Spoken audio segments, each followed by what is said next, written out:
नमस्ते। मेरा नाम सिद्धांत है और साथ में फ्रेम में अंशुमान तिवारी हैं। संडे है, जिस दिन ये एपिसोड आ रहा है दिवाली बीत चुकी है, तो दिवाली की सभी को शुभकामनाएं। अंशुमान जी आपको भी, बाकी आप सबको भी। सबको। और अर्थात का ये नया अंक है। अंशुमान जी, अर्थात के पिछले अंक से लेकर अभी तक में बहुत सारा कुछ घट चुका है। हाँ। एक मैराथन काउंटिंग हुई है बिहार में वोटों की, जो भोर में 3-4 बजे तक जाकर डिक्लेयर होती है सारे सीटों पे। हम्म। बिहार में ये तय हो जाता है कि सरकार किसकी बनती है। नोटबंदी की एक बरसी बीत जाती है, एक और बरसी बीत जाती है। इसमें हाँ। कई सारे दावे, कई सारे वादे को रिकॉल किया जाता है सोशल मीडिया पे। और इन सब के बीच में जो पिछला अर्थात था, ध्यान किधर है, जो मुझे शीर्षक याद आ रहा है अभी, तो उसमें मतलब चाइना ने कैसे पूंजीवाद पूंजीवाद की जो अपनी डाइट थी, उससे धीरे धीरे कैसे अपना अपने अपने पैर उसने लोकतंत्र की दिशा में उतारे, लोगों के लिए उतारे, लोगों को संवारने में उतारे। हमने उसका हेडिंग भी ऐसा ही कुछ रखा था कि यार ये विश्वगुरु बनने की टेक्निक तो अगला ये बता रहा है। और अंशुमान जी, चलिए आगे बढ़ते हैं। हिंदी में अंक में इस बार क्या है, इंडिया हिंदी? स्वाभाविक सी बात है सिद्धांत, बिहार का चुनाव है जो बहुत दिलचस्प, बहुत रोमांचक रहा है। और पिछले अर्थात के अंक से इस अर्थात के अंक तक एक और बड़ा चुनाव अमेरिका में हुआ जहां पर नतीजे आने में इतनी देरी हुई और फाइनली हमने देखा कि अमेरिका में जो बाइडेन प्रेसिडेंट इलेक्ट हुए। अभी तय नहीं है कि ट्रंप अपनी हार मानेंगे कि नहीं मानेंगे अमेरिकी परंपरा के हिसाब से, लेकिन अमेरिकी चुनाव के नतीजों ने पूरी दुनिया को और अमेरिका की घटनाक्रम को प्रभावित किया। और उसके बाद बिहार का चुनाव, तो इस बार का अंक बिहार के चुनाव नतीजों पर केंद्रित है। ये नतीजे क्या बताते हैं, जेडीयू की घटी हुई ताकत का क्या मतलब है, तेजस्वी को मिले समर्थन और पूरे समर्थन ना होने का क्या मतलब है, बिहार की राजनीति में जिस तरीके की कच्चर ने, जिस तरीके का बदलाव आया है, वो बिहार को किस तरफ ले जाता है, इस पर केंद्रित अंक है। स्वाभाविक सी बात है कि बिहार का चुनाव किसी भी परिस्थिति में देश का सबसे बड़ा और सबसे महत्वपूर्ण चुनाव होता है विधानसभा की दृष्टि से देखने के लिए। तो इस बार के अंक में वो सारी जानकारी, वो सारी पड़ताल, वो सारी आंकड़े, वो सारी सूचनाएं, वो सारे विशेषज्ञों के मत, वो सारे समीकरण इस अंक में मिलेंगे। अच्छा। और बिहार का चुनाव सच में बड़ा इंटरेस्टिंग हो गया। मतलब कई पार्टियां और कई लोग रिवाइवल के लिए अपनी जमीन तलाश रहे थे, कई लोग आना चाह रहे, जैसे कांग्रेस पर सवाल उठाए जा रहे हैं, रामविलास पासवान की पार्टी लोजपा पे सवाल उठा रहे हैं, चिराग पासवान के पॉलिटिक्स पर सवाल उठाए जा रहे हैं। और आशा है कि इन सारी बातों का, इन सारी चीजों का इस अर्थात के अंक में, इस हिंदी के अंक में जवाब जरूर मिलेगा। अर्थात पे अब आते हैं। सबद से है इस बार का शीर्षक, कबीर के सबद से है, संतो जागत नींद न कीजिए। जागत नींद न कीजिए। जागत नींद न कीजिए। जागत नींद न कीजिए। क्या है ये दरअसल कबीर पर हम बार बार चर्चा करते रहते हैं, हमारे संदर्भों में कबीर आते रहते हैं, क्योंकि कबीर बड़े कालातीत और चिरंतन हैं। और आपको अक्सर अपने आसपास घट रही घटनाओं के मामले में कबीर के पास कबीर की व्याख्याएं या कबीर के संदर्भ मिल जाते हैं। आमतौर पर सिद्धांत हम अर्थात में अर्थव्यवस्था पर चर्चा करते हैं और आर्थिक घटनाक्रम पर चर्चा करते हैं। कभी कभी हम राजनीति और आर्थिक राजनीतिक मनोविज्ञान या पॉलिटिकल इकोनॉमी के जुड़े हुए विषयों पर चर्चा करते हैं। कभी कभी ऐसा मौका आता है जब हम राजनीति पर चर्चा करें या हमें समझने की कोशिश करें कि राजनीति का घटनाक्रम हमारे आसपास हमारी जिंदगी को हमें कैसे प्रभावित करता है। और जैसा कि आपने प्रारंभ में कहा कि ये सप्ताह दो बड़े चुनावों का है। हालांकि दोनों चुनावों का आपस में कोई रिश्ता नहीं, पर बड़े चुनाव हैं। अगर आप माने तो चाहे वो मिशिगन का वोटर हो या वो मधुबनी का वोटर हो, उसे अपने अपने नेता को, अपनी सरकार को, अपने प्रतिनिधि को चुनने का अधिकार मिला। और इस मामले में दुनिया के सारे वोटर लगभग एक जैसे होते हैं, परिस्थितियां एक जैसी ही हों। दूसरी एक और महत्वपूर्ण बात है कि जब भी चुनाव होते हैं तो उनके विश्लेषणों के तरीके भी एक जैसे होते हैं। भारत में बिहार के चुनाव को आप उन जातीय समीकरणों पर, सवर्ण, अगड़ा, पिछड़ा पर नापेंगे। अमेरिका में वो लैटिनोज, स्पेनिश, व्हाइट और ब्लैक ने कैसे वोट किया और वो ऐतिहासिक रूप से कैसे वोट करते आए, किस क्षेत्र ने कहाँ कितना वोट किया, कौन सी सीट फ्लिप हो गई, बदल गई, हम उनकी गणना करते हैं। आमतौर पर जो फार्मूले होते हैं एग्जिट पोल के या ओपिनियन पोल के एनालिसिस के, वो एक जैसे होते हैं। लेकिन तो इसलिए इस बार की चर्चा हम राजनीति और उसके आसपास रखेंगे। लेकिन ये जो शीर्षक है जागत नींद न कीजिए, जैसी हमारी कोशिश होती है अर्थात में कि हम हमेशा आपको आसपास के घटनाक्रम का एक ऐसा पहलू बताएं जो शायद आप समझ तो पा रहे हैं पर उसे एक्सप्लेन नहीं कर पा रहे हैं, या आप समझ नहीं पा रहे हैं और उन व्याख्याओं में के आसपास हैं जिनसे अलग भी बहुत कुछ बड़ा है जो उसके पीछे, पर्दे के पीछे छिपा हुआ है। अच्छा। तो कभी कभी ऐसा होता है, हाँ कभी कभी ऐसा होता है सिद्धांत की जीत से कुछ भी साबित नहीं होता और हार से भी कुछ भी साबित नहीं होता। और कई बार फैसला करने वाले लोग भी ये नहीं समझ पाते कि वे जो फैसला कर रहे हैं उससे वो हासिल क्या करना चाहते थे। जैसे बिहार के जनादेश को देखें, बिहार का जनादेश आने के बाद आज सुबह या शाम तक जब लोग उस नतीजे को, जिन्होंने वोट दिया, वो समझने की कोशिश करेंगे तो समझ नहीं पाएंगे कि वो क्या करने जा रहे थे, वो चाह रहे वे नीतीश कुमार की सरकार के प्रदर्शन पर मोहर लगाने वाले थे, और अगर उस पर मोहर लगाने वाले थे तो नीतीश की ताकत घटकर आधी से कम रह गई। और अगर वो ऐसा करना चाहते थे तो उन्होंने ऐसा नहीं किया। या वे तेजस्वी यादव को सत्ता में पहुंचाना चाहते थे तो उन्होंने पूरा वोट तेजस्वी को नहीं दिया, तेजस्वी को किनारे लाकर छोड़ दिया। अगर हम इसे समझने की कोशिश करें तो इसको समझने का एक पुराना घिसा पिटा तरीका ये हो सकता है कि हम इसे वापस वहीं पहुंच जाएं और जातियों की गणना में समझने की कोशिश करें कि तेजस्वी यादव का वोट परसेंटेज कितना है, नीतीश का वोट कितना है, बीजेपी का वोट कितना, और वो भी नहीं बदले हैं बहुत ज्यादा। आज हम आंकड़े देख रहे थे तो वोट प्रतिशत में भी कोई बड़ा फर्क नहीं हुआ, यानी कि बिहार जैसा पहले था वैसा लगभग अभी भी वैसा है। तो इस चुनाव से लोग चुनना क्या चाहते थे, इस चुनाव का संदेश क्या था, जनादेश क्या आने वाला था, ये सब कुछ गड्ढमड्ढ है और उलझन है। ऐसी परिस्थिति में एक बार जो जातीय गणित होती है, या जो चुनाव को नापने के या चुनाव के पैमानों को, चुनाव के नतीजों को समझने के जो तरीके होते हैं, वो कहीं जाकर असफल साबित होते हैं। और हमें ये पता चलता है कि कई बार लोगों के फैसले इस परिस्थितियों की स्पष्टता के बजाय उनकी उलझन का, या उनके अंदर जो विभाजन है या जो दुविधा है उसका संकेत होते हैं। और अब इधर पिछले 7-8 सालों में पूरी दुनिया में जो भी जनादेश आते हैं, जो भी चुनाव आते हैं, वो अपने पीछे उस समाज को या उस देश को और ज्यादा विभाजित करके छोड़ जाते हैं। अब दुनिया में चुनाव आंकड़ा विशेषज्ञों के साथ अभी तक हम लगातार, अभी भी अगर आप टीवी चैनल पर देखें तो सिर्फ चुनाव आंकड़ा विशेषज्ञ आपके सामने बैठे जो आपको बराबर इस प्रोजेक्शन के जरिए या इस आंकड़े के जरिए कि यहां पर इतना परसेंट वोट था या इतना परसेंट था, वोट बताने की कोशिश कर रहे हैं।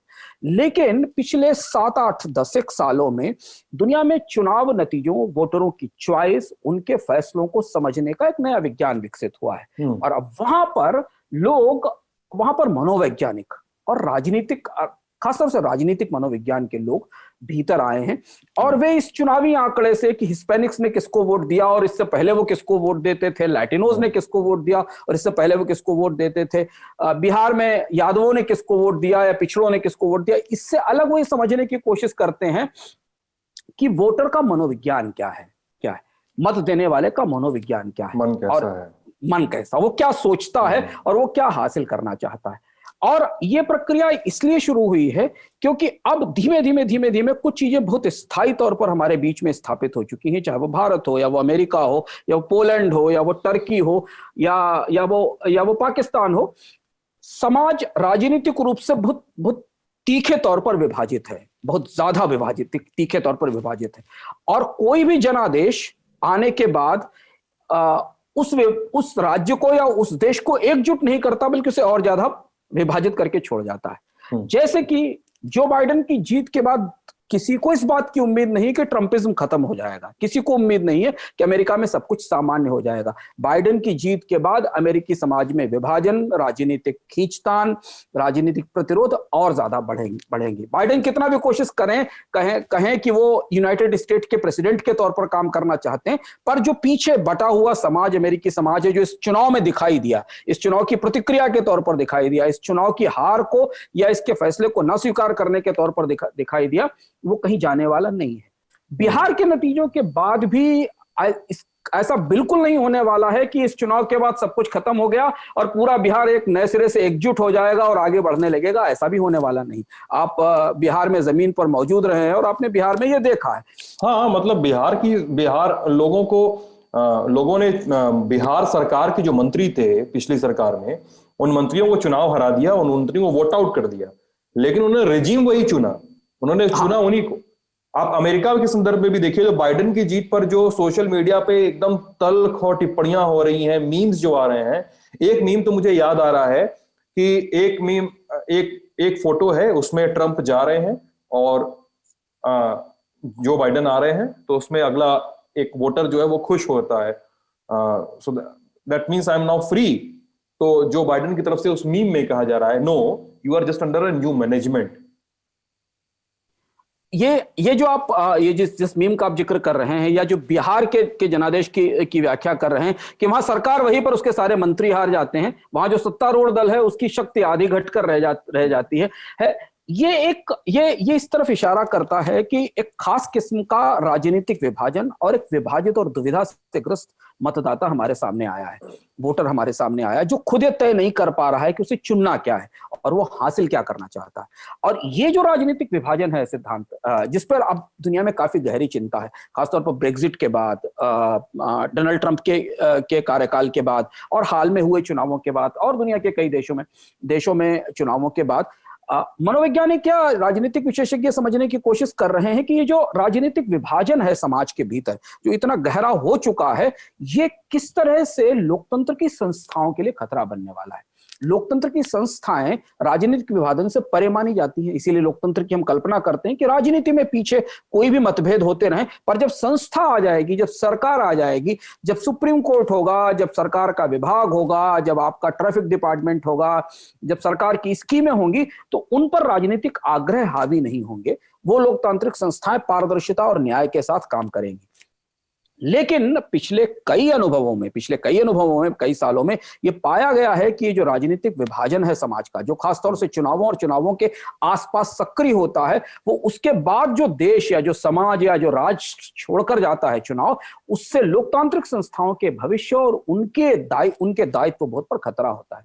अब ऐसा क्यों होता है, ये समझना बड़ा दिलचस्प है। मनोवैज्ञानिकों ने हाल में भी समझने की कोशिश की कि आमतौर पर जो नेता, चतुर और चालाक नेता होते हैं, वो लोगों के दिमाग में व्यवहार और विश्वास के बीच युद्ध करा देते हैं, बिलीफ और बिहेवियर के बीच में। हम जो देखते हैं और जो हम सोचते हैं, इसके बीच में एक फर्क आ जाता है और ये हमारे तुरंत के फैसलों को प्रभावित करता है। ऐसी स्थिति में लोग ऐसे फैसलों का भी समर्थन करने लगते हैं जो फैसले प्रत्यक्ष रूप से उनको नुकसान पहुंचा रहे हैं, पर उनका विश्वास उन्हें इस बात के लिए प्रेरित करता है कि फैसला भले ही हमारे लिए नुकसानदेह हो, पर हमारे विश्वास के हिसाब से ये गलत है। जैसे छोटा सा उदाहरण, आप पटाखों पर प्रतिबंध को लेकर लीजिए जी। दिल्ली और पूरे उत्तर भारत की हवा बुरी तरह दमघोट है, कोविड का असर है, सांस लेने में दिक्कत है। आज जब हम इस कमरे में बैठकर इसको रिकॉर्ड कर रहे हैं, तो हमें सर्दी में केवल धूल को बाहर रखने की कोशिश के लिए सारी कवायद करनी पड़ती कि दरवाजे बंद रहे, किसी तरह से धूप भी भीतर ना आए, क्योंकि धूप के साथ वो धुंध और जो डस्ट है वो भीतर आ रही है।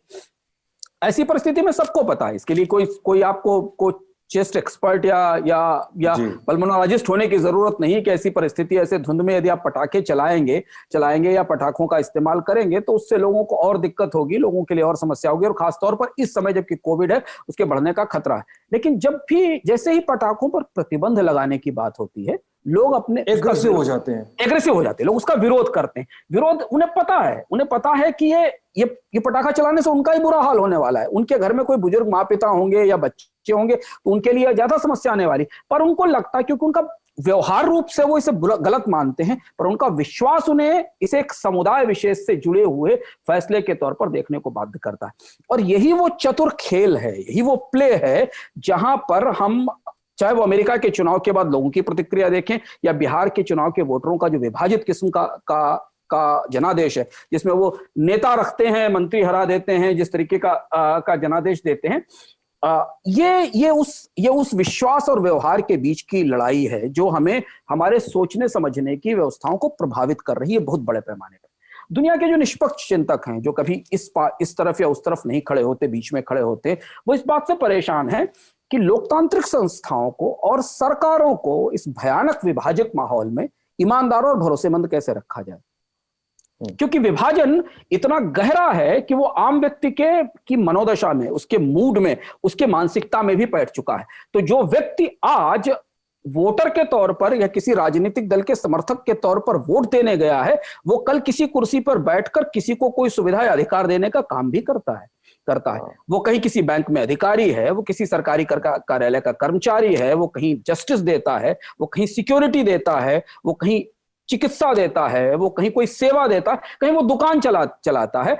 तो क्या ऐसी परिस्थिति बन चुकी है कि समाज में राजनीतिक विभाजन इतना गहरा हो चुका है कि वो लोगों के सामान्य व्यवहारों को प्रभावित करने लगा है? और अगर वो सामान्य व्यवहारों को प्रभावित कर रहा है तो क्या उसका असर लोकतंत्र की संस्थाओं और सरकारों पर भी पड़ रहा है? हाँ, यहाँ पर मेरा एक सवाल है, आप उसको भी एड्रेस करिएगा। और मैं ये पूछना चाहता हूँ, काफी जोर देकर पूछना चाहता हूँ, आप मतलब आपके माध्यम से इस बात को रखा जाए कि क्या सरकारों में इतनी पारदर्शिता या सरकारों में इतना विवेक या इतनी ज्ञानशीलता नहीं बची है कि क्या वो ऐसे निर्णयों को जब सुनाती हैं कि साहब पटाखों पर प्रतिबंध रहेगा, तो क्या वो ये उस अपने राज्य के लोगों और अपने प्रदेश के लोगों के लिए ये सुनिश्चित कर सके कि नहीं साहब, ये धर्म विशेष के लिए या धर्म विशेष को आहत करने के लिए लिया गया फैसला नहीं है? क्या सरकारों की ये जिम्मेदारी नहीं बनती है? क्या उनसे ये एक्सपेक्ट करना गलत है? मतलब लोग मुझसे पूछते हैं। नहीं, ये महत्वपूर्ण सवाल है। स्वाभाविक सी बात है कि सरकारों को ये बहुत स्पष्ट रूप से कहना चाहिए। अगर हमने कोविड का लॉकडाउन लगाया तो धर्म विशेष का लॉकडाउन नहीं था क्योंकि धर्म विशेष का लॉकडाउन नहीं था। उसमें ये नहीं कहा जाता सबकी जान बचाने की कोशिश थी, चाहे वो कोई भी व्यक्ति हो। अब आप ये कहें कोविड के लॉकडाउन के दौरान सबके त्योहार बंद हुए, सबके कामकाज बंद हुए, तो ये समस्या ये नहीं है। मुझे लगता है सरकारों के फैसलों में उतनी बड़ी समस्या नहीं है जितनी हमारे व्यवहार और विश्वास, हमारे मनोविज्ञान की, क्योंकि हम एक किस्म का राजनीतिक रूप से विभाजित मनोविज्ञान जी रहे हैं। मैं आगे आपको बताऊंगा कि ये समस्या कितनी गहरी और कितने भीतर तक बैठ चुकी है और इस पर काफी काम हुआ है, इस पर काफी रिसर्च हुआ है। हमारा जो व्यवहारिक विभाजित मनोविज्ञान है वो हमें मानता है कि ये धुआं हमारे लंग्स में जाएगा, हम ही परेशान होंगे, लेकिन फिर भी हमारा विश्वास ये कहता है कि फैसला केवल एक ही धर्म विशेष को लेकर है। और ये जो टकराव है ये जब व्यक्ति के रूप में एक सामान्य राजनीति, एक वोटर के तौर पर या एक नागरिक के तौर पर तक तो ये टकराव ठीक है, पर ये टकराव जब हमारे कार्यक्षेत्र में चला जाता है, हमारी ड्यूटीज में चला जाता है, हमारे दायित्व में चला जाता है, जहां हमारे फैसले किसी को प्रभावित कर सकते हैं, किसी का जीवन प्रभावित कर सकते हैं, किसी की जीविका प्रभावित कर सकते हैं, किसी का भविष्य प्रभावित कर सकते हैं, तब ये खतरा बहुत बड़ा हो जाता है।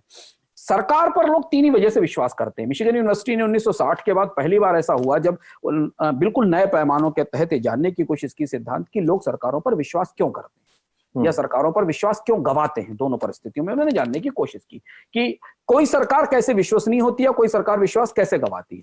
तो उन्होंने तीन पैमाने और उन्होंने बहुत बड़ा ऑनलाइन सर्वे किया, उसमें तीन चीजें समझने की कोशिश की और जो तीन निष्कर्ष निकले हुए थे, नंबर एक, सरकार ने अपनी जिम्मेदारी कितनी निभाई।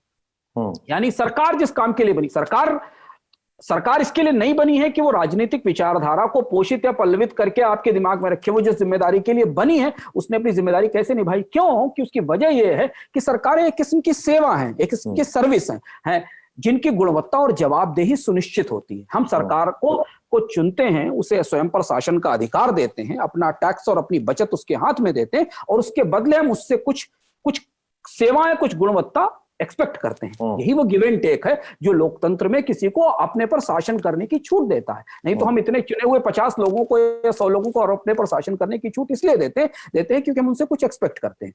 तो मिशिगन यूनिवर्सिटी ने पाया कि सबसे पहले लेवल पर लोग ये जानने की कोशिश करते हैं कि सरकारों ने अपनी जिम्मेदारी कैसे निभाई। अब हर क्षेत्र में, चाहे वो लोकल की सरकार हो या वो केंद्र की सरकार हो, उसकी अलग अलग जिम्मेदारियां होती हैं। उस परिस्थिति में वो सरकार कितनी जिम्मेदार पाई गई। दूसरी चीज, जब संकट आए, जब क्राइसिस आई, तो कोई सरकार कितनी संवेदनशील साबित हुई। क्योंकि एक तो उसकी सामान्य जिम्मेदारी है, संवैधानिक जिम्मेदारी है कि उसने टैक्स लिया तो वो हमको सर्विस दे। अगर वो हमसे टैक्स ले रही तो हमको सिक्योरिटी दे, हमें सुरक्षा दे, हमसे अगर चिकित्सा के नाम पर पैसा लिया जा रहा है तो हमें अस्पताल मिले, हमें शिक्षा के नाम पर पैसा लिया जा रहा है तो हमें शिक्षा मिले, हमें सुरक्षा के नाम पर पैसा लिया जा रहा है तो हमारे अपार्टमेंट की सुरक्षा पर हमारा प्राइवेट गार्ड क्यों करे। जब हम सिक्योरिटी के लिए पैसा दे रहे हैं और हम प्राइवेट गार्ड को पैसा क्यों दें। तो हम एक तो वो सामान्य जिम्मेदारी है। दूसरा, जब संकट है, महामारी है, महायुद्ध है, आपदा है, ऐसी स्थिति में सरकार कितनी संवेदनशील है। क्या वो अपनी सीमा से आगे बढ़कर अपनी परिस्थितियों के बीच में वो उतनी संवेदनशील साबित होती है। और तीसरी इंपॉर्टेंट चीज जो जो आधुनिक समय में मिशिगन यूनिवर्सिटी के इस अध्ययन ने पाई, वो ये कि सरकारें अपने वादों और उनके नतीजों में कितनी ईमानदार है, ऑनेस्टी कितनी है, इंटीग्रिटी कितनी है सरकारों के अंदर। जो उन्होंने कहा है उसे क्या लेटर और स्पिरिट में डिलीवर भी किया है कि नहीं किया, क्योंकि यहीं से हमारा चुनाव शुरू होता है। हम चुनते इसी आधार पर है कि जो वो कहेंगे वो हमें देंगी कि नहीं देंगी। अभी हाल के ताजा अध्ययन बताते हैं, खासतौर पे ब्रेक्जिट के बाद और डोनाल्ड ट्रंप के चुनाव के बाद और अमेरिका में जो ताजी परिस्थितियां थी बाइडेन के चुनाव से पहले, वो ये बताते हैं कि लोग विश्वास और व्यवहार के बीच में इतना बुरी तरह बढ़ चुके हैं, लोगों के मनोविज्ञान विश्वास और व्यवहार के बीच इतने ज्यादा बढ़ चुके हैं कि वो सरकारों का सही मूल्यांकन नहीं कर पाते। वो ये जान ही नहीं पाते हैं, उनकी वो मूल्यांकन करने की क्षमता कमजोर हो जाती है, जिससे वो ये चुन सकें कि जिस सरकार को उन्होंने चुना है वो क्या इन 3 पैमानों पर, जवाबदेही, संवेदनशीलता और इंटीग्रिटी, ईमानदारी, इन तीनों पर सही है कि नहीं है। क्योंकि है। अब जैसे ब्रेक्जिट से क्या नुकसान होगा ये लोग समझ नहीं पाए। लोगों ने सिर्फ इस विश्वास के आधार पर कि ब्रेक्जिट हो जाने से अमेरिका से यूके में इमिग्रेंट्स की समस्या खत्म हो जाएगी, क्योंकि इमिग्रेंट्स आ रहे हैं और वो हमारा जॉब खाए जा रहे हैं और सब चीज खत्म किए दे रहे हैं। अगर हम यूरोपियन यूनियन से बाहर निकल आएंगे तो हमारी सारी समस्याएं ठीक हो जाएंगी। उन्होंने वोट दे दिया। आज ब्रेक्जिट हुए धीमे धीमे 4-5 साल होने आ रहे हैं। अब यूरोपियन यूनियन और ब्रिटेन अधर में लटके हैं, ना वो निकल पा रहा है ना वो बाहर आ पा रहा है। लगातार डिबेट चल रही है। यूरोपियन यूनियन ने कहा कि हमको पैसा दीजिए, और पूरी की पूरी यूरोपियन यूनियन यूके की इकोनॉमी का जो फ्यूचर था, जिसको कि हम यूरोप का गेटवे कहते थे, उसका पूरा फ्यूचर अंधेरे में है कि आगे भविष्य में यूके जैसी इकोनॉमी कैसे सर्वाइव करेगी, क्योंकि ब्रेक्जिट का फैसला था और वहां भी व्यवहार यह था। ऐसा नहीं थे सिद्धांत। ब्रेक्जिट के दौरान मैं लंदन में था जिस समय ब्रेक्जिट पर वोट हो रहा था। ऐसा नहीं था कि वहां आंकड़े नहीं थे। वहां के अखबारों में, वहां के सूचना तंत्र में सैकड़ों आंकड़े इस तरीके के थे, रिपोर्ट्स थी कि ब्रेक्जिट से क्या क्या नुकसान हो सकते हैं पर लोगों ने नहीं सुना। लोगों ने उसे नहीं माना क्योंकि वो व्यवहार के रूप में मान रहे थे कि यार इतनी छोटी सी इकोनॉमी यूके है, यूरोपियन यूनियन के साथ वो आगे बढ़ रही है, और अगर हम बाहर निकल आएंगे तो हमारे पास इतना बड़ा बाजार कहां बचेगा। बट उनका विश्वास उन्हें गाइड कर रहा था। मैं इसको थोड़ा सा और थोड़ा सा इसको सिंप्लीफाई कर दूं लोगों के लिए इस पूरी बात को, कि हम जिस व्यवहार और जिस विश्वास की बात कर रहे हैं, अक्सर मतलब इस बात पर अगर विवाद भी कर सके, लेकिन ये बात सच है कि अक्सर ऐसे वादे और ऐसी बातों पर विश्वास आपको जब दिलाया जाता है तो उसके ऊपर एक चोगा होता है जिसको कहा जाता है कि ये राष्ट्रवाद है।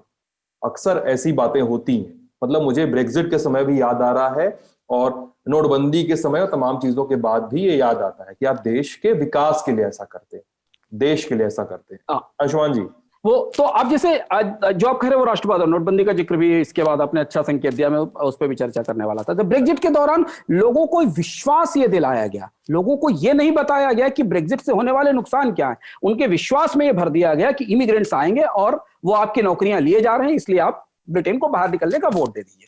और तत्काल 3-4 महीने बाद लोगों को एहसास हो गया कि फैसला गड़बड़ा गया, गलत हो गया, हमने गलत चुनाव कर लिया। लेकिन अब आप एक बार निकल गए तो एक सरकार का फैसला पूरी आबादी के भविष्य पर, कितने लोगों का भविष्य और उनके भविष्य, उनके रोजगार, उनकी नौकरियां, उनके जीवन की बेहतरी पर प्रभावित हुआ। जैसे नोटबंदी को लीजिए, बहुत सारे लोग उस समय ये नहीं समझ पाए, या बताने की कोशिश करते समय भी लोग ये नहीं समझ पाए कि नोटबंदी जैसा फैसला हमारे हित में है, अहित में। हम प्रत्यक्ष रूप से टेंजिबली उसके कोई हित नहीं बता पाए आज भी, इतने समय के बाद भी, जबकि हम अभी भी नोटबंदी की बरसी से हम आए। लेकिन लोगों के विश्वास इतने गहरे थे, या लोगों का बिलीफ उनको इतना ड्राइव कर रहा था कि उन्होंने व्यवहारिक अनुभवों को नकार दिया कि भाई अगर आप 95% करेंसी पूरे सिस्टम से बाहर खींच लेंगे, देश के हर छोटे बड़े आदमी को ईमानदारी साबित करने के लिए लाइन में लगा देंगे, इकोनॉमी की सांस ही बाहर खींच लेंगे, तो इकोनॉमी बैठ जाएगी ना। ये बेसिक व्यवहारिक निष्कर्ष था। सारे लोग एक साथ भ्रष्ट नहीं हो सकते। भ्रष्टाचार को नापने या लोग काले धन को पकड़ने के और समझदार भरे, सूझबूझ भरे तरीके हो सकते हैं, जिनके जरिए आप ये जांच सकते हैं कि किसके पास काला धन है कि नहीं। इसका मतलब ये नहीं कि रिक्शे वाले से लेकर और सारे लोगों को एक साथ लाइन में लगा दिया जाए और पूरी अर्थव्यवस्था को बिठा दिया जाए। लेकिन उस समय व्यवहारिक अनुभव यह बता रहा था कि ठीक नहीं, हर व्यक्ति को महसूस हो रहा था, पर विश्वास से कह रहा था कि नहीं, ये बहुत क्रांतिकारी फैसला है। अब ये जब व्यवहार और विश्वास की लड़ाई होती है और जब राजनीतिक विभाजन बहुत गहरे हो जाते हैं तो वो पूरी की पूरी राजनीतिक व्यवस्था या संस्थाओं के अंदर बैठ जाते हैं। पिछले साल Carnegie Endowment of Global Peace ने एक अच्छी रिपोर्ट बनाई। वो report Bharat, Poland, Turkey, Brazil, America, इन सारे देशों में जो पॉलिटिकल पोलराइज सोसाइटीज हैं, हैवीली पॉलिटिकली पोलराइज सोसाइटीज में फैमिलीज भी हैं। अब तो परिवारों में भी राजनीतिक विभाजन है, सोसाइटीज में भी राजनीतिक विभाजन है, एक ब्लॉक में रहने वाले लोगों में पॉलिटिकल पोलराइजेशन है, 5 पड़ोसियों के बीच में पॉलिटिकल पोलराइजेशन है। इसका असर गहराई तक समझने की कोशिश की और ये जानने की कोशिश की कि ये लोकतंत्र की जो प्रमुख संस्थाएं हैं जहां पर उन पर राजनीतिक ध्रुवीकरण या पोलराइजेशन कितनी गहराई से असर करता है। और उन्होंने पाया कि इन देशों में राजनीतिक विभाजन ने न्यायपालिका, मीडिया, सरकारी विभाग, फाइनेंशियल इंस्टीट्यूशंस, इनको सबको बहुत गहराई से प्रभावित किया है। जैसे कि स्वयंसेवी संस्थाएं तक इससे प्रभावित हैं। जैसे कि गरीबों को मिलने वाली जो सहायता है उसके बंटवारे में राजनीतिक आग्रह बहुत मुखर होने लगे हैं। क्योंकि जो व्यक्ति बांट रहा है उसकी अपनी एक राजनीतिक विचारधारा है। उस राजनीतिक विचारधारा के आधार पर वो उन सुविधाओं और लाभों का बंटवारा करेगा जिसे आप रोक नहीं सकते। और ये मैंने व्यक्तिगत रूप से कई जगह सरकारी कार्यालयों में, दफ्तरों में अनुभव किया है कि 2 राजनीतिक विचारधारा वाले लोगों का कामकाज उनकी राजनीतिक विचारधाराओं के कारण प्रभावित होता है। कार्नेगी ने की स्टडी ने ये पाया सिद्धांत कि ये विभाजन इस हद तक पहुंच गया है कि जो संस्थाओं के सामान्य नियम हैं उन्हें भी नकार दिया जाता है। जैसे चुनाव में जब नेता हार जाता तो वो हार स्वीकार नहीं करता।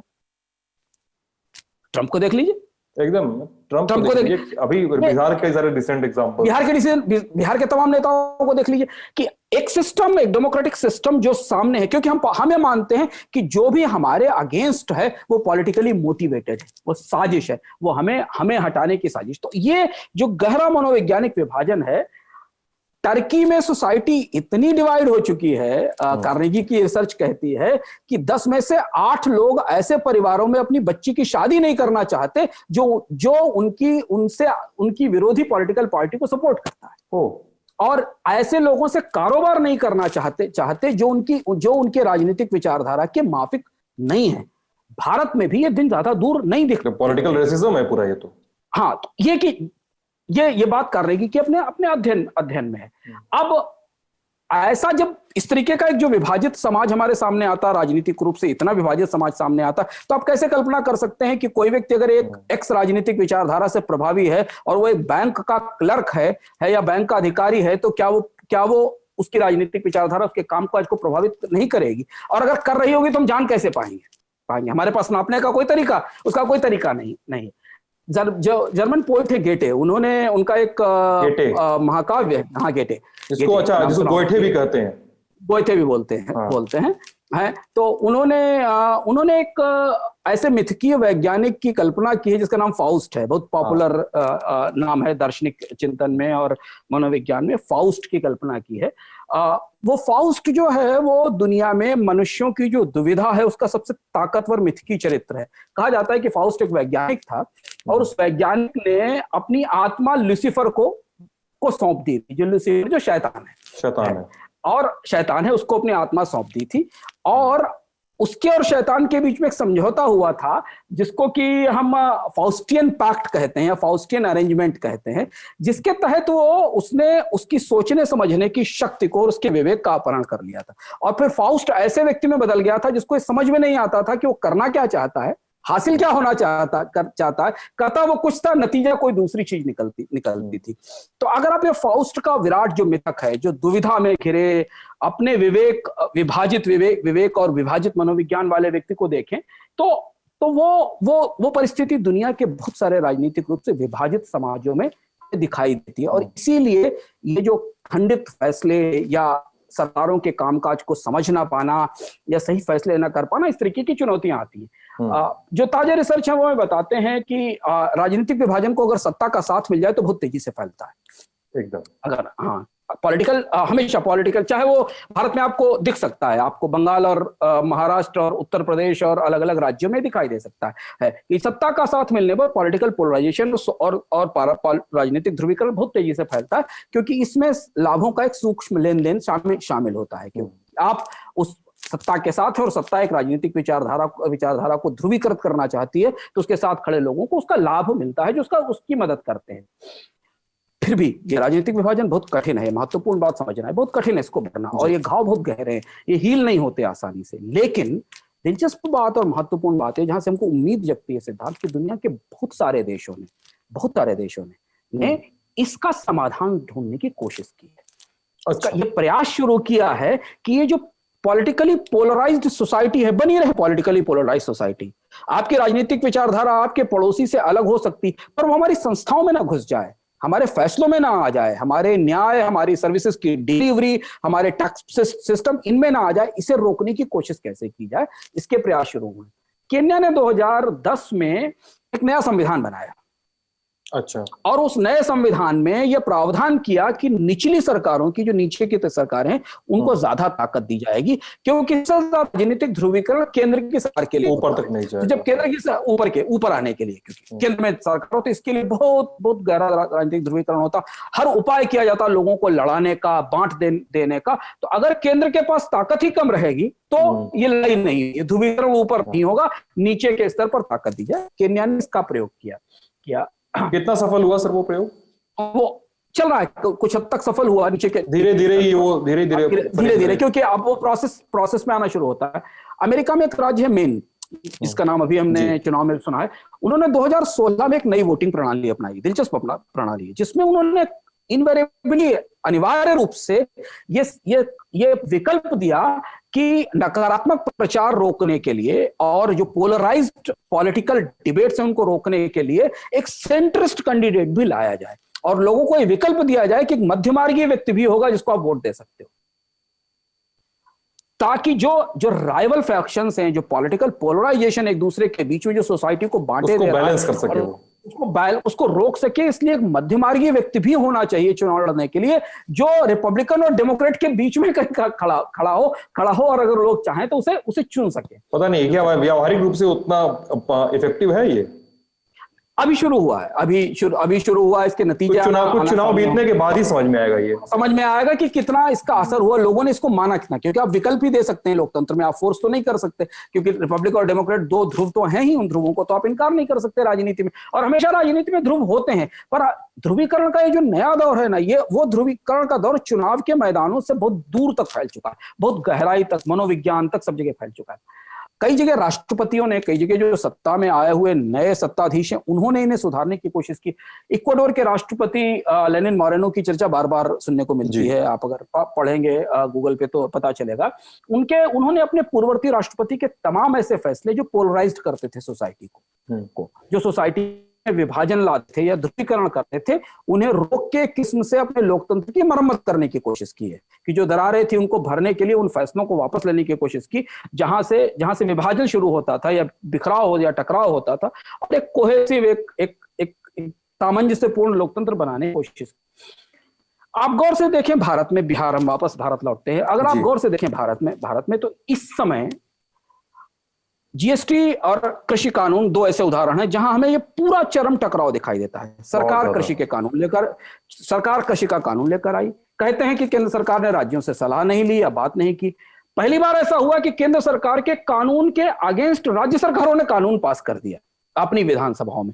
संवैधानिक रूप से ये एक सीधे टकराव की स्थिति है कि केंद्र जो कानून बना रहा है, राज्य सरकार उसे मानने को तैयार नहीं और उसके अगेंस्ट कानून पास कर रहे हैं। केंद्र सरकार की एजेंसी सीबीआई को हमारे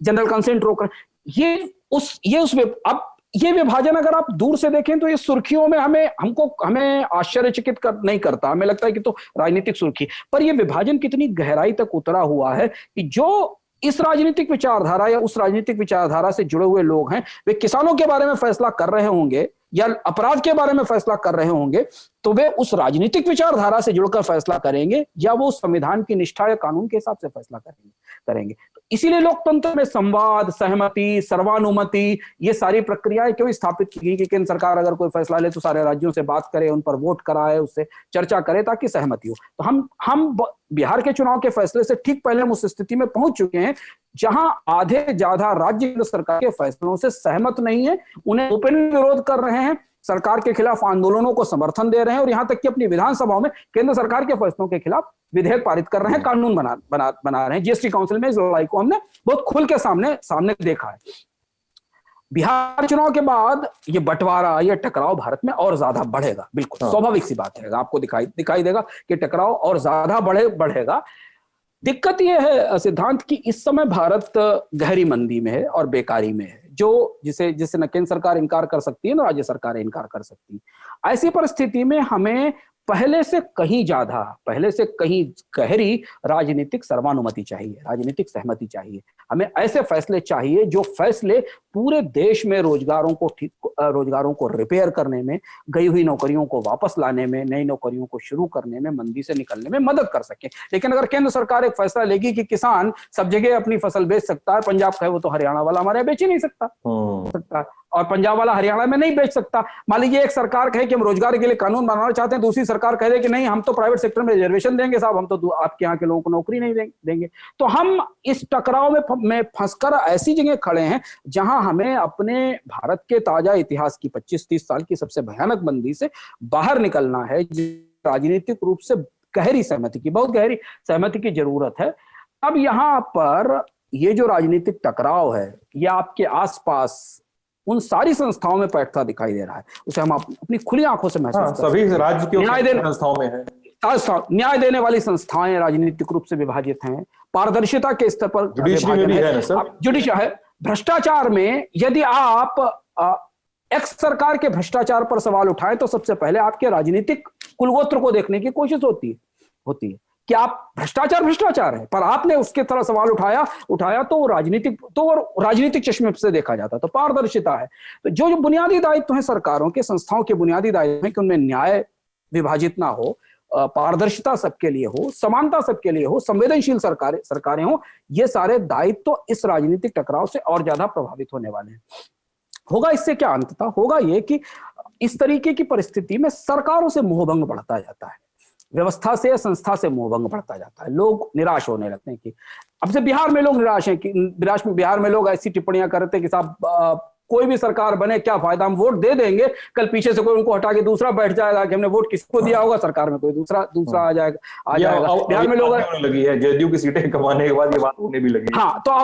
तो लोग अब वो एक किस्म का चुना और ठगे जाने का एहसास होता है कि हमने चुना किसी को और सत्ता में जिसको हटाया वही सत्ता में वापस आ गया किसी भी तरीके से। अब ये चीजें हम बहुत गहराई से नहीं समझ पाते, पर राजनीतिक विशेषज्ञ मनोविज्ञानी इसे समझने की कोशिश करते हैं कि आपने किसी को अगर वोट आउट किया है तो फिर वोटिंग कैसे हो जाता है बैक डोर से जिसको वोट आउट किया गया। या लोग ये सवाल उठाने लगते, बिहार में लोगों ने बहुत कॉमन सेंस के सवाल पूछे कि साहब चुनाव होता है तो नतीजा 3 दिन में आ जाता है और हम परीक्षा देते हैं तो हमारा फैसला ही 3 दिन में, 3 साल तक हमारा रिजल्ट नहीं घोषित होता, हम ओवरेज हो जाते हैं। वो 3 साल की कोर्स 5 साल में कर रहे हैं वो लोग, ओवरेज हो जाते हैं। तो ये वो सवाल हैं जो कहीं ना कहीं आपको सत्ता से बहुत गहरे मोहभंग की, वो सत्ता किसी की हो, इर्रिस्पेक्टिव ऑफ राजनीतिक पॉलिटिकल पार्टी, सत्ता से गहरे मोहभंग या सरकार से गहरे मोहभंग की तरफ ले जाते हैं। और जब राजनीतिक विभाजन होता है तो इस मोहभंग को हम व्यवस्था से मोहभंग के तौर पर नहीं पढ़ पाते हैं, बल्कि हम इसमें राजनीति ढूंढने की कोशिश करते हैं कि वो व्यक्ति किस राजनीतिक विचारधारा से आता है, वो दक्षिण से आता है, अवाम से आता है, और उस आधार पर उसकी टिप्पणी को या उस आधार पर उसके क्रोध को या उस आधार पर उसके क्षोभ को या उस आधार पर उसकी समीक्षा की जाती है कि उसका राजनीतिक आग्रह क्या है, उसकी राजनीतिक पहचान क्या है।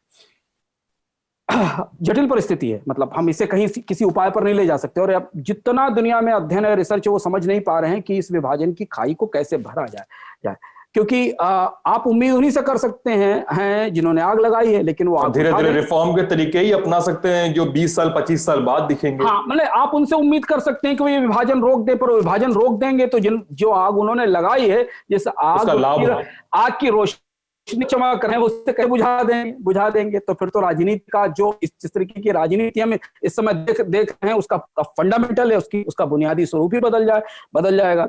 वो निराशाजनक है। तत्कालिक तौर पर हमारे पास कोई उपाय नहीं है।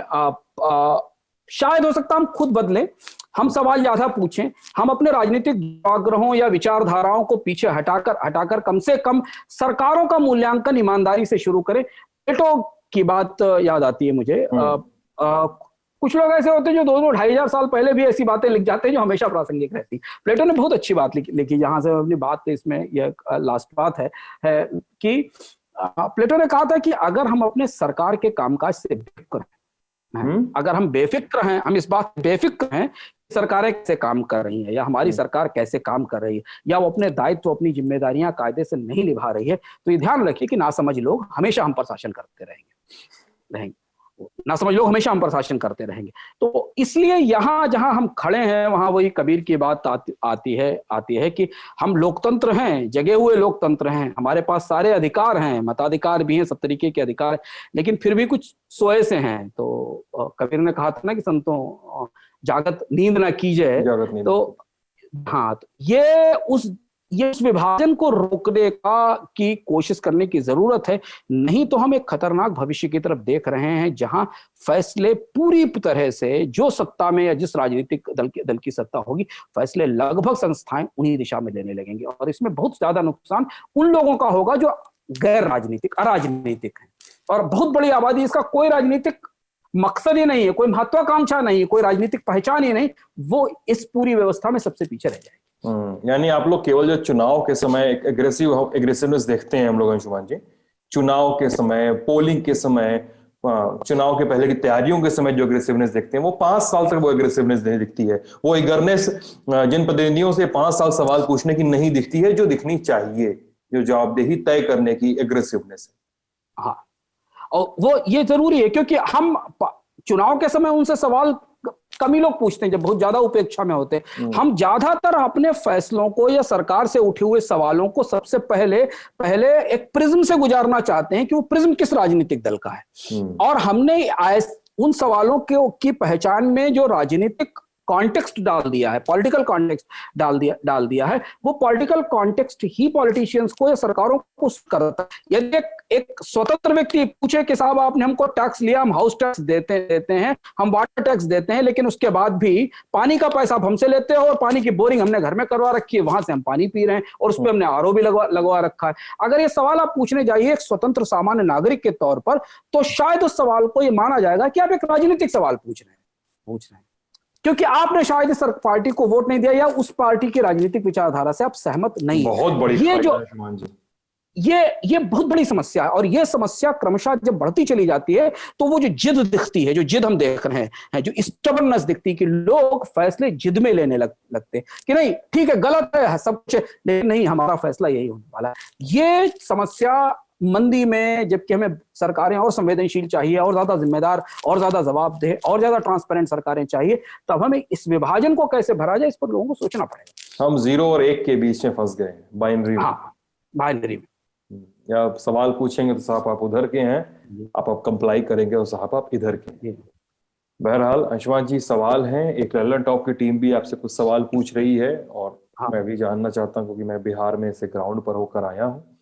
उसके पहले दर्शक का सवाल, महेंद्र चौहान बोले कि गोल्ड, शेयर मार्केट और बॉन्ड मार्केट की बढ़त का तो जो आपने विश्लेषण किया, लेकिन रियल एस्टेट में उछाल है, जमीन, आवासीय, वाणिज्यिक तीनों ही श्रेणियों में, विशेष रूप से राजधानी जैसे शहरों में, जैसे लखनऊ, रायपुर, जयपुर, इन शहरों में जमीन तथा आवासीय क्षेत्र में अच्छी तेजी है। क्या है इसकी वजह? क्या जमीन या आवास में इस समय और इस अनसर्टेन टाइम्स में किया गया निवेश सुरक्षित होगा?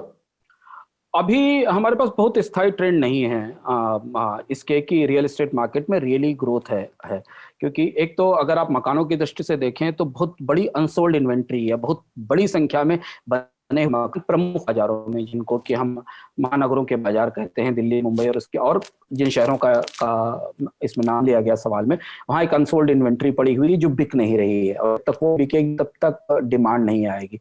दूसरी चीज है कि हम इसे कैसे नापने की कोशिश करते हैं, हम इसे इस तरह से नापने की कोशिश करते हैं कि हम ये देखें कि क्या हाउसिंग लोन्स की डिमांड बढ़ रही है। तो हाउसिंग लोन की डिमांड तो पिछले साल से ज्यादा खराब स्थिति में है और चूंकि लोगों के पास किश्त देने के पैसे नहीं है, लोगों की तनख्वाहें नहीं बढ़ी हैं, तो इसलिए लोग नया मकान खरीदने या मकान के लिए कर्ज लेने की स्थिति में नहीं है।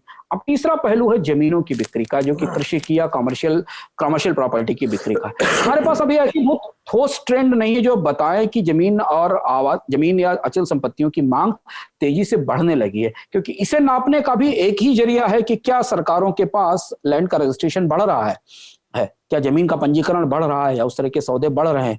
तो ये अभी कहना मुश्किल है, क्योंकि रियल एस्टेट सबसे ज्यादा सरप्लस की खरीद है।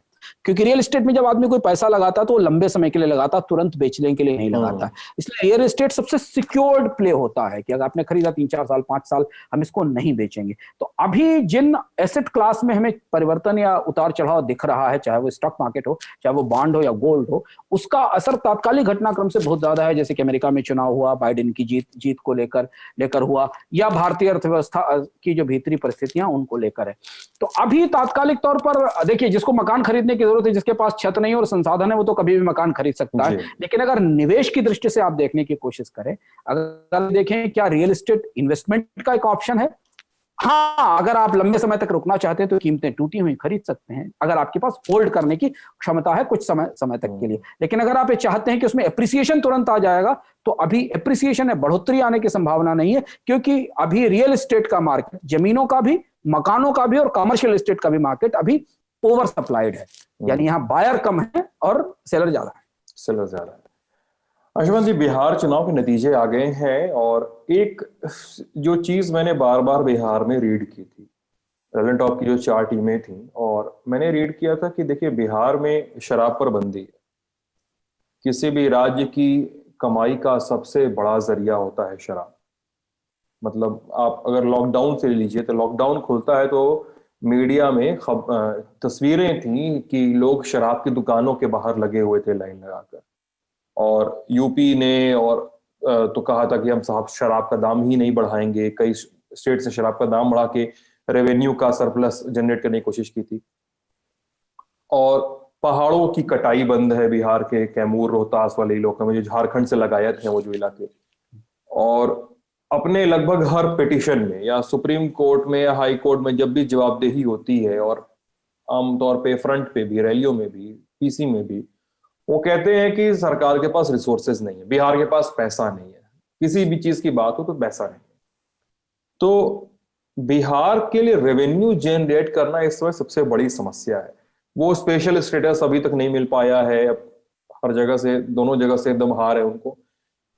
फिर भी बिहार का रेवेन्यू कैसे जनरेट होगा, कहां से आएगा बिहार में रेवेन्यू? गुजरात तो है नहीं कि वहां पे इंडस्ट्री आ रही है, मतलब शराबबंदी नहीं है तो भाषा कुछ तो लाओ। नहीं, ये महत्वपूर्ण सवाल है। मुझे लगता है कि चुनाव के दौरान हमें बिहार की अर्थव्यवस्था पर अलग से चर्चा करनी चाहिए थी, जो हम चूक गए, चूंकि आप यात्रा पे थे, प्रवास पे थे। नहीं तो हम एक अच्छी और जरूरी चर्चा कर सकते थे, जो आगे अभी भी समय आगे हम सरकार का गठन होना बचा है। हाँ, सरकार गठन, हाँ, तो हम ये समझ सकते हैं। देखिए, बिहार एक बहुत पिक्यूलियर स्टेट है। बिहार एक ऐसा राज्य है जो हर तरह से, हर पैमाने पर एक तरीके से चाहे वो रेवेन्यू की दृष्टि से देखें, चाहे उद्योग की दृष्टि से देखें, चाहे अवसरों की दृष्टि से देखें, वो एक ब्लैक बोर्ड की तरीके से वहां पर अगर आप डॉट भी रख दें, एक लाइन भी खींच दें, तो दूर से चमकती दिखाई देगी।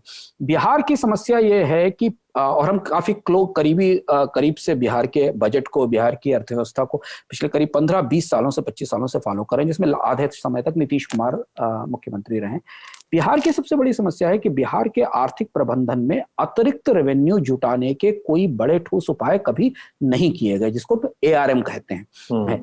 जबकि बहुत सारे राज्यों ने 2005-6 में वैट आने के बाद बहुत सारे नए तरीके निकालने की कोशिश की, जिससे कि वो कई सारे विकल्प ला सकें, जिनसे कि रेवेन्यू आ सके। अब उसके पीछे बिहार में चिकन एग स्टोरी है कि बिहार में अगर आप टैक्स लगाएंगे तो कंजम्पशन तो वैसे ही नहीं है, कहीं भी किसी चीज पे टैक्स लगा देंगे तो कंजम्पशन और ज्यादा गिर जाएगा। तो बिहार का पूरा आर्थिक प्रबंधन नए सिरे से लिखे जाने की जरूरत है, पूरा का पूरा रेवेन्यू का बजट का, एक्सपेंडिचर का। बिहार की जरूरत रेवेन्यू से ज्यादा मुझे लगता है खर्च को बेहतर ढंग से टारगेट करने की है, क्योंकि जब आपके पास कमाई के स्रोत ना हो तो खर्च संभाल कर करिए और उन जगहों पर करने की कोशिश करिए जहां से सही या तुरंत रिजल्ट आ सके। भ्रष्टाचार चरम पर है, लीकेज बड़े पैमाने पर है। तो अभी फिलहाल ऐसी कोई जादू की छड़ी नहीं है कि बिहार में कुछ ऐसा कर दिया जाएगा जिससे कि रेवेन्यू आने लगेगा। ये विवाद का विषय है, इसके पक्ष और प्रतिपक्ष में दोनों तरफ लोग खड़े हो सकते हैं कि आपको लिकर पर, शराब पर पाबंदी लगानी चाहिए या नहीं लगानी चाहिए। नीतीश कुमार ने शायद उसका राजनीतिक लाभ देखा होगा तो उसका फायदा लेने की कोशिश की, पर उसका आर्थिक नुकसान और ज्यादा गहरा था।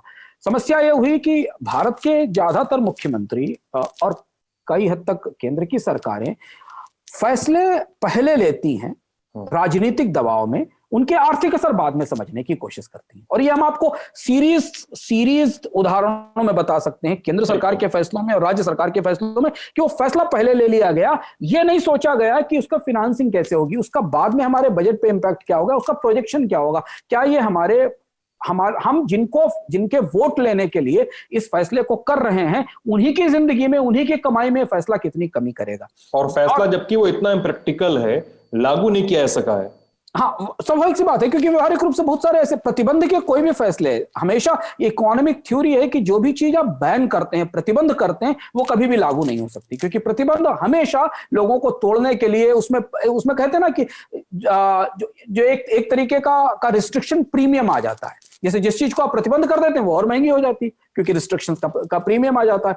ये सारी चीजें नहीं समझते हैं लोग, और इसलिए क्या हो रहा है कि बिहार क्या कर रहा है, बिहार अपना रेवेन्यू बढ़ाने के लिए पेट्रोल डीजल पर टैक्स बढ़ा देता है, बिहार और तरीके के ऐसे टैक्स बढ़ा देता है जिससे खपत और महंगी हो जाती, खपत और गिरती तो टैक्स का कलेक्शन और गिर जाता है। और यह समस्या कई सारी राज्य सरकारों के साथ है, सिर्फ बिहार के साथ नहीं। बिहार चूंकि एक पिक्यूलियर केस है, बिहार की आर्थिक स्थिति बहुत ज्यादा खराब है, रेवेन्यू के सोर्सेज बहुत कम है, वित्त मंत्रियों ने लगातार बिहार के बजट को बुरी तरह मिस किया है। लेकिन ये समस्या महाराष्ट्र के साथ भी है, ये समस्या उत्तर प्रदेश के साथ भी है, ये समस्या बाकी राज्यों के साथ भी है कि वो उनकी सरकारें, सिद्धांत या उनके वित्त मंत्री और उनके मुख्यमंत्री राजनीतिक रूप से इतने ज्यादा ऑक्यूपाइड हैं कि इकोनॉमी उनके लिए साइड का काम है।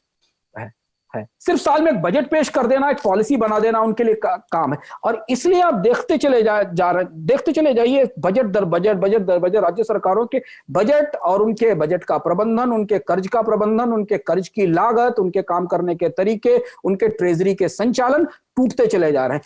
ट्रेजरी इतनी मिसमैनेज्ड है राज्यों की कि कैश पड़ा रहता है, यूज नहीं होता, और अक्सर महीनों के अंत में तनख्वाह बांटते समय कैश नहीं होता ट्रेजरी में। या बहुत सामान्य समस्या जो आप देखेंगे, ये सारा प्रबंधन चरमरा चुका है। क्योंकि केंद्र के स्तर पर तो तब भी थोड़ी स्मूथनेस दिखती है, क्योंकि यहाँ लोग देखने वाले हैं और वो आंकड़े पूरी दुनिया देखती है। राज्यों के आंकड़े कोई देखता नहीं। आप राज्य का बजट पढ़ के समझ नहीं सकते कि बजट बताना क्या चाहता है आपको, उस आंकड़े का हिसाब लगाना आपके लिए मुश्किल हो जाएगा कि बजट में वो आंकड़ा कहता क्या है। ये चुनौती पहले से है। 2011-12 के दौरान वर्ल्ड बैंक ने एक प्रोजेक्ट शुरू किया था राज्यों के साथ, जिसमें एक कहा था कि हम आपके बजट को ट्रांसपेरेंट करेंगे, पर व्यवस्थाएं नहीं आई। तो बिहार की चुनौती ज्यादा जटिल, और जिस तरीके के वादे इस चुनाव में किए हैं, जो आने वाली सरकार है उसने इस मंदी में उसे केंद्र सरकार जीएसटी में जितना हिस्सा उसका डबल भी दे दे तभी वो पूरे नहीं कर पाएगी, और फिर वही विशेष साइकिल शुरू होगा। होता क्या है, एक चीज मैं यहाँ आखिर में, उसमें भी एक प्ले है अंशुमान जी, मैं सॉरी मैं टोक रहा हूं आपको, उसमें भी एक प्ले है। मतलब जब आने वाली सरकार कह रही थी 19 लाख रोजगार देंगे, ठीक है, और वो 19 लाख रोजगार जो है वो उनके प्रतिद्वंदी के 10 लाख नौकरियों को के जवाब में था। वो नौकरियां नहीं कह रहे थे, वो रोजगार कह रहे थे। ये सब प्ले क्यों होते हैं? ये सब प्ले इसलिए होते हैं सिद्धांत की, अक्सर आमतौर पे नेता सामने जनता को नासमझ समझते हैं। वो मानते हैं कि नहीं, उसे ये फर्क नहीं पता कि रोजगार क्या होता है और नौकरी क्या होती। और हम लोग ये समझते हैं कि लोगों को पता नहीं कि नौकरी का मतलब क्या होता है, रोजगार क्या मतलब होता है। समस्या क्या है कि चूंकि राज्य अपने आर्थिक प्रबंधन ठीक नहीं कर पाती हैं, तो वो ऐसे अनरियलिस्टिक वादे करने की कोशिश करती हैं जिससे वो तात्कालिक तौर पर लोगों को प्रभावित करके उनका वोट ले लें। जब वो वादे पूरे नहीं होते हैं तब वो पोलराइजेशन की पॉलिटिक्स पर चले जाते हैं। तो जो ये पूरा का पूरा एक दुष्चक्र है, विशेष साइकिल है कि पहले आप ये कहिए कि हम इतना सब देंगे, फिर चूंकि आप दे नहीं सकते क्योंकि आपके पास बैकएंड में तो कुछ है नहीं, तो आप दे नहीं सकते, तब लोगों को आप भरमाने या फेक इंफॉर्मेशन के साथ या उन्हें पोलराइज करके अपने साथ जोड़ने की कोशिश करिए। और ये समस्या आप अगर सिद्धांत पिछले 8-9 सालों में, 7 सालों में राज्यों के चुनाव में जो वादे किए गए हैं, मतलब बकरी देना, भेड़ देना, जमीन देना, सोना देना उनको सबकी की कॉस्टिंग निकाल लीजिए ना, तो सरकारों के बजट उनको पूरा नहीं कर सकते, कभी पूरे नहीं होते। ये बड़ा चैलेंज है कि हम इकोनॉमी को पॉलिटिक्स से हाँकने की कोशिश करते हैं और वो कभी हो नहीं पाता। तो इसीलिए पॉलिटिक्स वही बात घूम कर आ जाती कि जब हम आर्थिक तौर पर सरकारें लोगों को डिलीवर करने में असफल हो जाती हैं, जब उनके फैसले लोगों की जिंदगी बेहतर करने में नाकाम रहते हैं, जब वो लोगों की अपेक्षाएं या विश्वास पूरा नहीं कर पाती, तब वो उनके बिलीफ सिस्टम को टिकल करती है, तब उनके वो विश्वास को, तब उन्हें वो विश्वास और व्यवहार के बीच लड़ना सिखाती है। वो चुनौती हमारे सामने इस समय। हाँ, लेकिन अमित, सवाल वहीं पे है, जैसे हमारे साथी हैं वो बोलते हैं कि बिल गेट्स तो इतनी बार साहब आए, बिहार में आए, बिहार के अपलिफ्टमेंट के लिए, बिहार में प्रोग्राम चलाने के लिए आए, लेकिन वही बिल गेट्स माइक्रोसॉफ्ट की एक यूनिट लगाने क्यों नहीं आते हैं? कानपुर जैसा एक इंडस्ट्रियल जोन क्यों नहीं बिहार में बनता है? या नोएडा जैसा एक हब क्यों नहीं बनता है? गुड़गांव जैसा एक हब क्यों नहीं बनता है? बिहार का रास्ता कहां से निकलेगा? वो ये दिलचस्प बात है। मुझे लगता है अगर कार्यक्रम लंबा ना हो तो इस पर चर्चा कर सकते हैं। एकदम करिए सर, एकदम।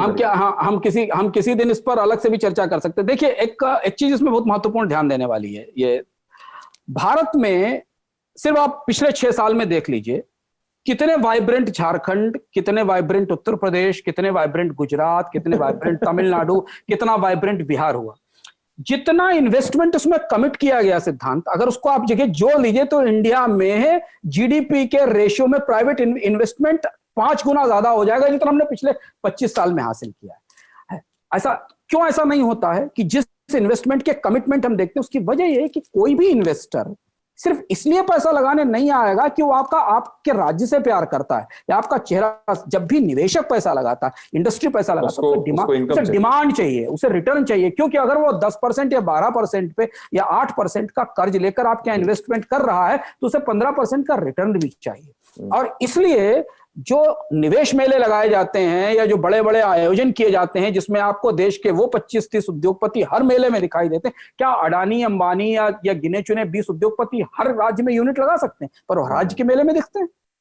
वो इसलिए नहीं लगा सकते कि वो यूनिट तो वो इस पे लगाएंगे ना कि उनको उसमें प्रॉफिट किस में होगा, गेन किस में होगा। मार्केट उनको ड्राइव कर रहा है, पॉलिटिक्स नहीं ड्राइव कर। पॉलिटिक्स उनको केवल फैसिलिटेट कर सकती है, सरकार उन्हें फैसिलिटेट कर सकती है। आप कितना भी फैसिलिटेट कर दीजिए, आप जीरो टैक्स कर दीजिए, लेकिन उसको डिमांड नहीं मिलेगी तो क्यों लगाएगा। और इसलिए बात हम लोग पहले चर्चा में कर चुके हैं कि भारत में सबसे ज्यादा निवेश उस समय आया जब भारत में कॉर्पोरेट टैक्स की रेट सबसे ऊंची थी। आज कॉर्पोरेट टैक्स की रेट 22% इन्वेस्टमेंट नहीं आ रहा, क्योंकि इन्वेस्टर इन्वेस्ट करने को तैयार नहीं, उसको मार्केट में डिमांड नहीं दिख रही।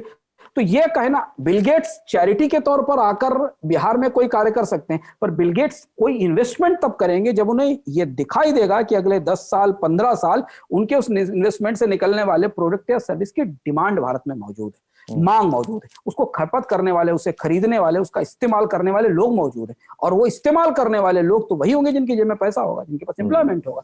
तो ये वो विशेष साइकिल है, वो दुष्चक्र है जिसपे हम बराबर चर्चा करते रहें। तो इसलिए पुराने तरीके, जिन तरीकों से राज्यों की अर्थव्यवस्था का प्रबंधन किया जा रहा है, मुझे लगता नहीं सिद्धांत क्या वो बहुत प्रासंगिक हो पाएगा। और ये मंदी बहुत सारे राज्यों को अगले 3-4 साल में बहुत खराब स्थिति में पहुंचा देगी, ऑलमोस्ट ब्रिंक पर ले आएगी। कई सारे ऐसे राज्य हैं जिनके कर्ज बहुत ज्यादा है। महाराष्ट्र की स्थिति देखिए कितनी खराब है। महाराष्ट्र की वित्तीय स्थिति को लेकर लगातार मतलब चारों तरफ से चिंताएं बढ़ रही हैं। तो अगर ये मंदी लंबी चली, जिसकी संभावना है, राज्यों को जीएसटी के पैसे नहीं मिले, टैक्स की डिमांड नहीं बढ़ी तो राज्य सरकारें टैक्स बढ़ाएंगी, पेट्रोल डीजल पर, जमीन के रजिस्ट्रेशन पर, वाहन के रजिस्ट्रेशन पर, बिजली की दरें बढ़ाएंगी और ये विशेष साइकिल शुरू करेंगी जिसमें ज्यादा टैक्स होगा तो कम खपत होगी। हम इस ब्रिंक पे हैं। तो ये पूरा स्टेट्स बजट के री इन्वेंशन का टाइम है अगर राज्य सरकारें करें तो भाई बिहार के लोगों, सरकार तो चुन ली है, सवाल भी चुन लीजिए। पूछने पड़ेंगे 5 साल, और अगले 5 साल इस सरकार के चलने तक ये जरूरी होंगे कि आप अपने जनप्रतिनिधियों से सवाल पूछें। और अंशुमान जी, आगे कभी रोज किसी मौके पे और विस्तार से हम लोग चर्चा करेंगे इन सब बातों पे, क्योंकि बहुत सारी बातें, बहुत सारी चीजें बिहार से हम लोग जुटा कर लेकर आए हैं फील्ड से, और जो कई माध्यमों से छन कर आ रहा है, उस पर बात करना जरूरी लग रहा है। इस छोटी सी बातचीत पे लगा कि और कितना समय ले लिया जाए। तो ये था, अर्थात ये थे सवाल और ये थी बातचीत। कैसा लगा आप सभी को जरूर बताइएगा वीडियो के कमेंट सेक्शन में। अपना ख्याल रखिए, स्मॉग चल रहा है और थोड़ा मास्क वास्क पहनिए, कोरोना वाला भी चक्कर चल रहा है हर जगह।